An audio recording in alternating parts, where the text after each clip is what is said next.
On nous avait dit à la Saint-Vincent, l'hiver meurt ou reprend. Bon, a priori, il a repris. Salut à tous, j'espère que vous allez bien. Nous sommes dans les Vosges ici, sous la neige, et pour le potager, bon, on va se calmer un petit peu. On a encore une chance de se rattraper, puisqu'il y a un autre dicton qui dit que la veille de la Chandeleur, l'hiver se passe ou prend rigueur. Donc on verra ça le 2 février. Bon, la neige en tout cas, c'est pas exceptionnel.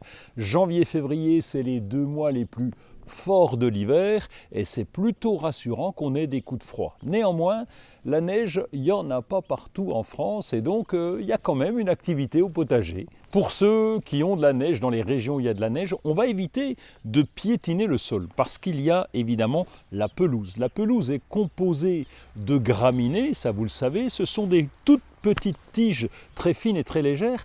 Avec le froid, elles sont très cassantes, et lorsqu'on piétine sous la neige, eh bien on va les abîmer, les casser, on peut même les déraciner un petit peu et ça se verra au printemps et ça pourra faire des trous qu'on devra regarnir. Donc limitez votre passage sur le gazon quand il y a de la neige, et puis au printemps, si vous avez le temps, mais là c'est si vous avez le temps, l'idéal serait de passer le rouleau, mais ça c'est pour les puristes.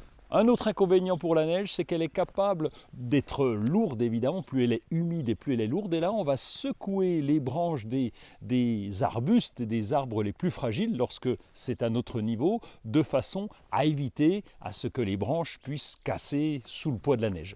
Il y a quand même des bons côtés à la neige, c'est qu'une bonne couverture de neige va garder le sol à 0 degré. C'est ce qu'on appelle l'effet igloo. Ça veut dire qu'à 0 degré, on peut toujours avoir une activité microbienne au niveau du sol. Et puis c'est un bon repère pour les plantes qui ont besoin de ce petit coup de froid, de cette neige, pour se repérer. Les plantes ont l'habitude d'avoir, surtout en ce moment, du chaud, du froid, c'est un peu mélangé. Là c'est clair, il y a de la neige, on est en hiver. Et la neige est importante pour le sol parce qu'elle va apporter également de l'azote. Je ne vous rentre pas dans les détails, mais la neige est très bien. Et quand elle va fondre, eh bien, elle arrosera progressivement le sol.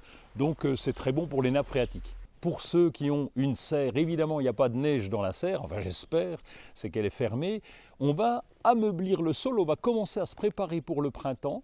Ameublir, c'est à la rotogriffe ou à la grelinette. Et on va pouvoir même installer les premiers semis. Commençons par les radis, là on ne prend pas de risque et ça devrait pousser rapidement. 18 jours, ça vous savez.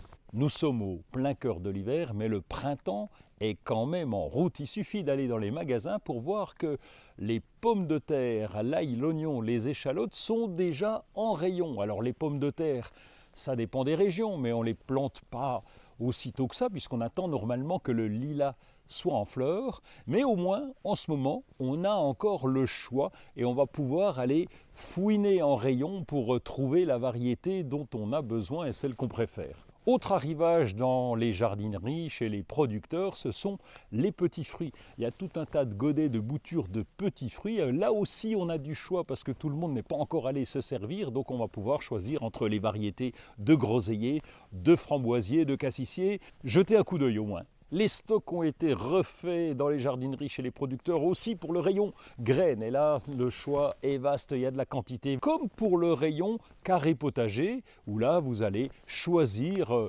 les carrés potagers dont vous avez besoin. En fonction des régions, on va aussi faire germer les patates douces. Alors les patates douces, vous les connaissez, vous en avez peut-être gardé de l'an dernier. On va donc les faire germer, c'est assez facile. On va prendre une mini-serre qu'on va remplir de terreau, on va poser là où les patates douces à plat sur le dessus, on va vaporiser régulièrement, recouvrir d'un couvercle pour qu'il y ait une bonne chaleur. On va bien sûr laisser cette mini-serre à l'intérieur, derrière une fenêtre, le plus près possible de la fenêtre, en vaporisant régulièrement. La patate douce va germer progressivement, on pourra la mettre dès les beaux jours au jardin, évidemment, en fonction de votre région. On rappelle que la patate douce a besoin de chaleur et de soleil. Pour ceux qui ont la chance d'avoir de la neige, profitez de la vue, mettez des photos sur Instagram, partagez sur TikTok, enfin sur les réseaux sociaux, parce qu'il y a des paysages et des plantes qui sont magnifiques sous la neige. Et pour les autres, les bourgeons commencent à arriver. C'est le cas au bord de l'Atlantique, au bord de la Méditerranée. Le printemps approche, doucement quand même.